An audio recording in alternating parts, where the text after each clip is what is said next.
নবী শব্দের অর্থ হচ্ছে সংবাদ, সংবাদদাতা। অতএব নবীও সাংবাদিক ছিলেন।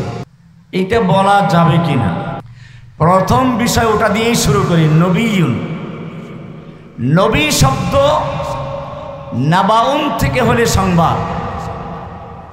নবী শব্দটা নবুয়ত থেকে হলে তার অর্থ ভিন্ন, সংবাদ না। নবুয়ত শব্দটা নবুয়ত থেকে, যার অর্থ হচ্ছে উলুব্বু ওয়া সুমুব্বু, উচ্চ মর্যাদা, মহাত্ম। তার মানে নবীরা আল্লাহর পক্ষ থেকে নির্বাচিত, মহান, অধিক একটা দায়িত্বপ্রাপ্ত। এই জন্য নবীদেরকে বলা হয় মহা সম্মানের অধিকারী। আর শরীয়তের পরিভাষা একটা অর্থ আছে, আমরা ওইটা নিয়ে আলোচনা করব। শাব্দিক অর্থ যেটাই হোক, নবী নাবাউন থেকে, নাবাউন শব্দের অর্থ হচ্ছে সংবাদ। অতএব এখান থেকে আপনি নবীকে সংবাদ থেকে সাংবাদিক বলবেন, এটা বলা যাবে কি না? না, বলা যাবে না, বলা যাবে না। কেন বলা যাবে না? শাব্দিক অর্থ একটা হতে পারে, শরিয়াতে শাব্দিক অর্থ গ্রহণযোগ্য নয়, শরিয়াতে পরিভাষাগত অর্থ উদ্দেশ্য হয়ে থাকে। নবী কাকে বলে? নবীর একটা পারিভাষিক অর্থ আছে, হুয়া ইনসানুন বাআসাহুল্লাহু তাআলা। নবী হচ্ছেন এমন মানুষ যাকে আল্লাহ রাব্বুল আলামিন মানব জাতির কাছে প্রেরণ করেন বার্তা দিয়ে, দিন প্রচারের জন্য। নতুন শরিয়াত দেওয়া হতে পারে, নাও হতে পারে, কিন্তু আল্লাহর পক্ষ থেকে তাকে দিন প্রচারের দায়িত্ব দিয়ে পাঠানো হয়। এরকম ব্যক্তিকে বলা হয় নবী। কাজে এটা শব্দ অর্থ দিয়ে চিন্তা করলে চলবে না। আমি এই বিষয়টা আরো ক্লিয়ার করব ইনশাআল্লাহ। এইটা না বোঝার কারণেই অনেক ক্ষেত্রে বিভ্রান্তির সৃষ্টি হয়। যেমন মনে করুন সালাত। সালাত শব্দের অর্থ হচ্ছে অনেকগুলো অর্থ। সালাত মানে দোয়া। এখন আপনি উযু করে এসে একটু দোয়া করে বললেন সালাত আদায় করে ফেলেছি, সালাত হবে? সালাতের আর একটা অর্থ হচ্ছে তাহরিকুস সালাওয়াইন, নিতম্ব হেলানো। এটা তাফসিরে বায়দাবিতে খুলে দেখবেন, লেখা আছে আসসালাত লুগাতান তাহরিকুস সালাওয়াইন, নিতম্বের হাড্ডি হেলানো, তার মানে নৃত্য করা। এখন যদি কোনো ব্যক্তি কিছুক্ষণ নৃত্য করে এসে বলে আমি সালাত আদায় করেছি, আল্লাহ বলেছেন আকিমুস সালাত, সালাত আদায় করো, আমি সালাত আদায় করেছি, সালাত আদায় হবে? কেন হবে না? সালাত তো হয়েছে। শাব্দিক অর্থে সালাত তো হয়েছে না।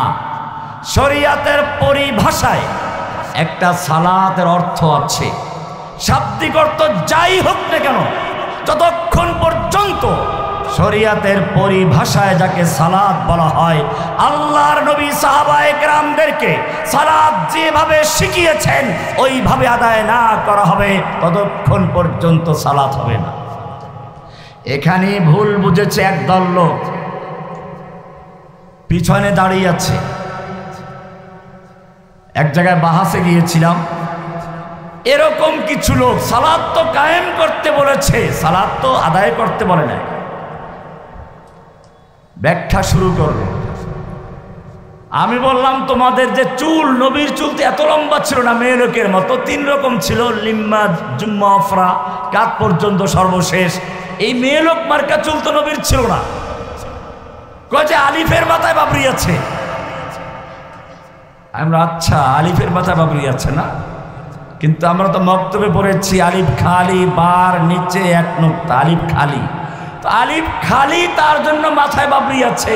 তোমার যদি নিচে নুক্তা না থাকে তাহলে ঠিক আছে, নুক্তা থাকলে নুক্তা কেটে খালি করতে হবে।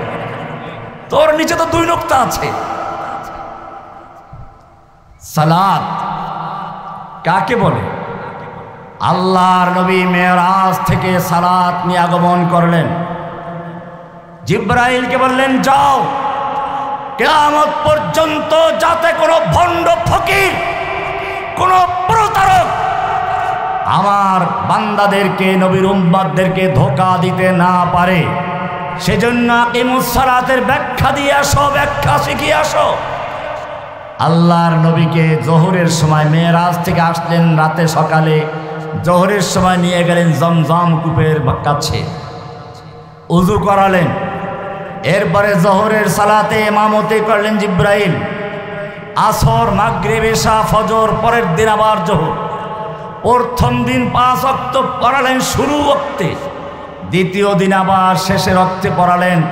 এরপরে বললেন ইয়া মুহাম্মদ সাল্লাল্লাহু আলাইহি ওয়াসাল্লাম, এই যে 2 দিন পর্যন্ত আপনাকে আকিমুস সালাতের ট্রেনিং দেওয়া হলো, সালাত আদায় করে দেখানো হলো, এটাই হচ্ছে আকিমুস সালাতের ব্যাখ্যা।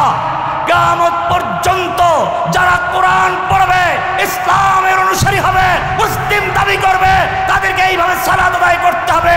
এর ব্যতিক্রম যদি কেউ সালাত আদায় করে, সে যাই দাবি করুক না কেন, শয়তানের ওলি হতে পারে, শয়তানের মুরিদ হতে পারে, আল্লাহর ওলি হতে পারে না। সালাত কায়েম করতে বলেছে।